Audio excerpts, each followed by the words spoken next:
Hey there, it's Aaron, and it is a little after 5 on a Saturday, and today I'm going to be talking about Marc Bolan and T-Rex. At the time I'm uploading this, it'll most likely be close to, or it will be September 16th. And the reason why I'm uploading it at this time is because it has been 40 years since Marc Bolan has passed away. Along with this, by the end of September, had Marc Bolan lived, he would have been 70 years old.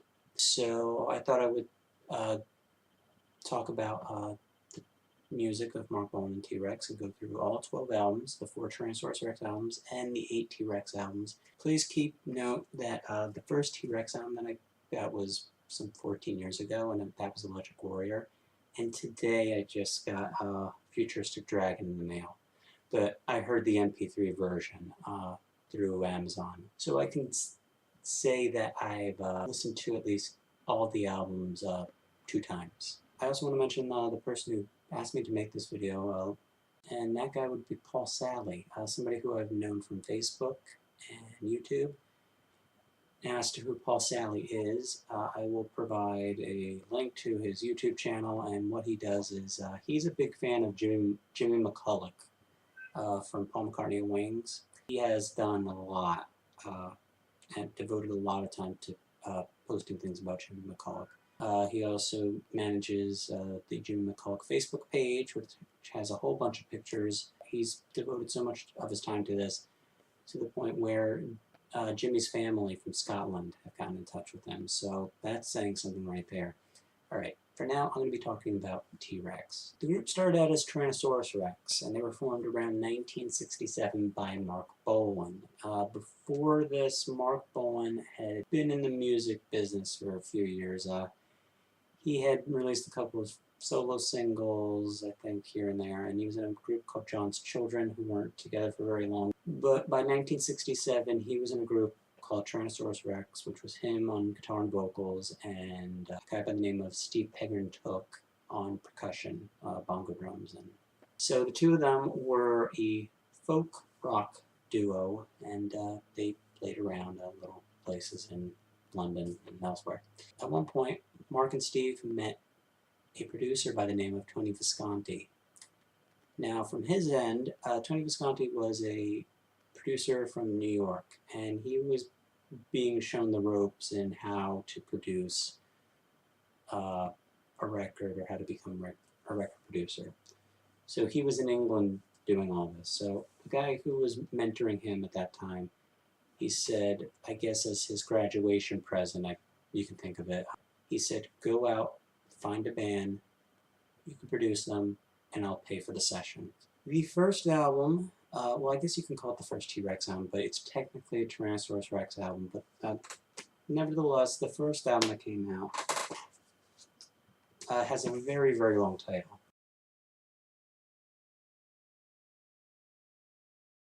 If you're wondering why I'm holding a piece of cardboard here with a CD inside of it, that's because it comes in this box set, or budget set. I made a video about these about a month or 2 ago.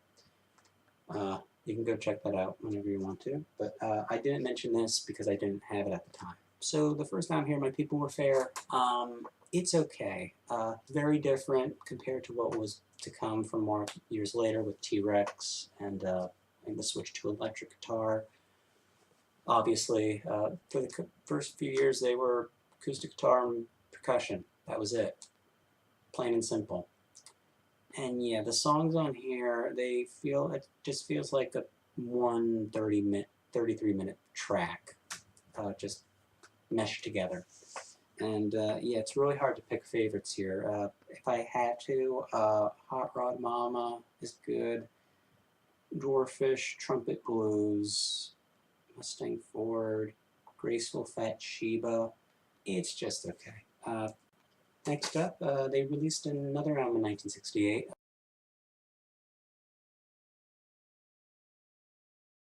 This one is okay as well.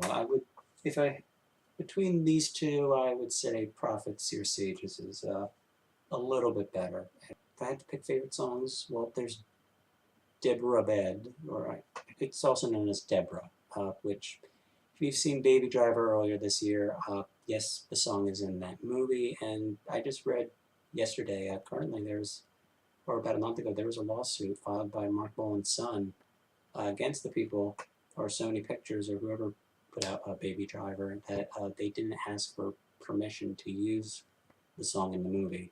This is where the song comes from, the second Tyrannosaurus Rex album. Stacy Grove, Wind Quartets, yeah, it's really hard to remember any of the songs here, but I like this a little more than the first album. 1969, the band released their third album.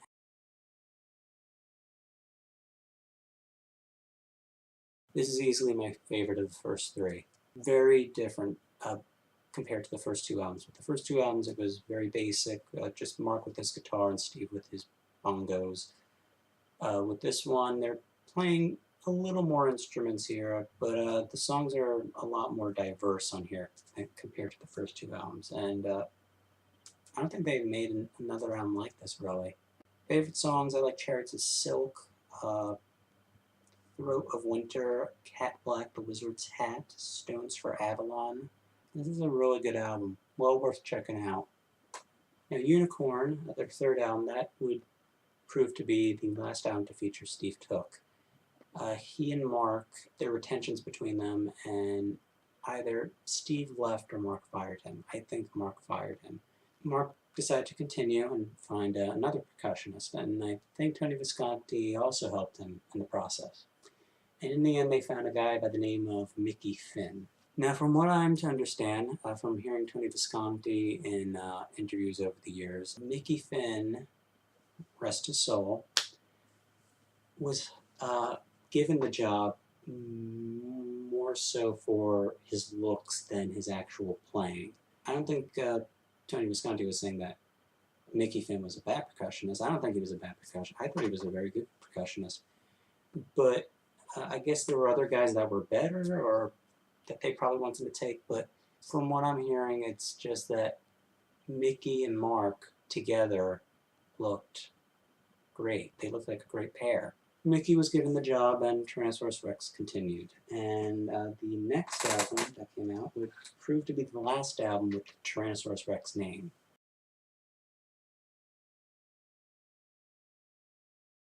Now, Beard of Stars. It's a very good album. I like it. Comparing it to Unicorn, well, I've had more time with this album. I've had this for 10 years or so I'm more familiar with this one. But it's a very important album because Beard of Stars was when Mark started to use the electric guitar in his music, which had many of his longtime fans really concerned that he was going to, quote-unquote, sell out. And in a way, he did, because he started having hit singles afterwards. A Beard of Stars, it's a good album. In terms of favorites on here, Woodland Bop I like, Pavilions of Sun is good, By the Light of a Magical Moon, Dragon's Ear, and it ends with my favorite song off the album, Elemental Child. This was the last album to use the Tyrannosaurus Rex name. Now, if Tony Visconti is to be believed, he says he might have had a hand at convincing Mark to change the name of the group. Because the story goes that Tony Visconti was writing or working on master tapes for Tyrannosaurus Rex, and he just got sick and tired of writing out the whole name, Tyrannosaurus Rex. So he started writing T-Rex on the master tapes, and Mark noticed this. I guess Mark took this into consideration because, yeah, Tyrannosaurus Rex is a very long name. If we just shorten it to T-Rex, it looks better on a marquee. With that, Mark decided to shorten the band's name to T-Rex. And the first album released under the T-Rex name was a self-titled album.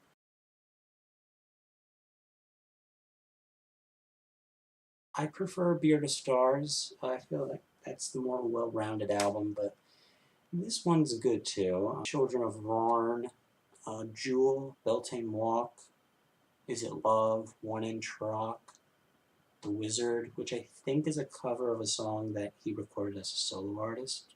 Good, just a good album. A good album. By this time, come 1971, Mark decided that he was going to change up T-Rex once again. Marc had already changed a few things.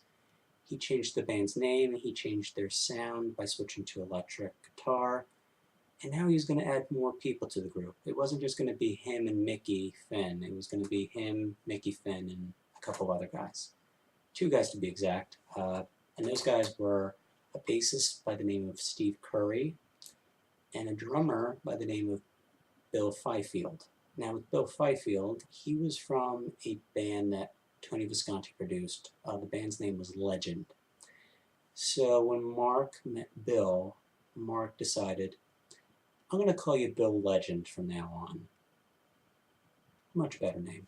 Much better. And he took it. So he became Bill Legend. So those 4 guys, Marc, Mickey, Steve, and Bill, that's considered by many to be the classic lineup of T-Rex. And in 1971, they released an album that many believe to be the best T-Rex album. And just a great album in general, by anybody.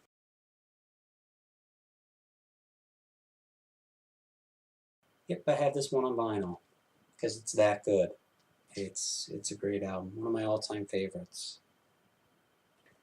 Yeah, this is where you start hearing the glam rock sounds, the glam rock hooks. It's just a great album from top to bottom. Mambo Sun is a good opener. Cosmic Dancer, one of the best songs Marc has ever written. Jeepster's great. Monolith has great use of a wah-wah pedal. I think that's on there. Lean Woman Blues might be filler, but I still like it. Get It On, Bang It Gone. Their only hit here in the United States, and it was a hit elsewhere. I think it's safe to say it's their biggest hit. Planet Queen might be my favorite on here. Girl is good. The Motivators, good as well. Life's a Gas has some great lyrics, and then it all ends with Rip Off. Great, great album, and the version I'm holding in my hand here, this is the 2003 reissue. Yeah, this has a couple bonus tracks, including Hot Love, which was a big hit for them. I think it went #2, #1 on the charts over in the UK. And along with that, they had a hit with Ride a White Swan,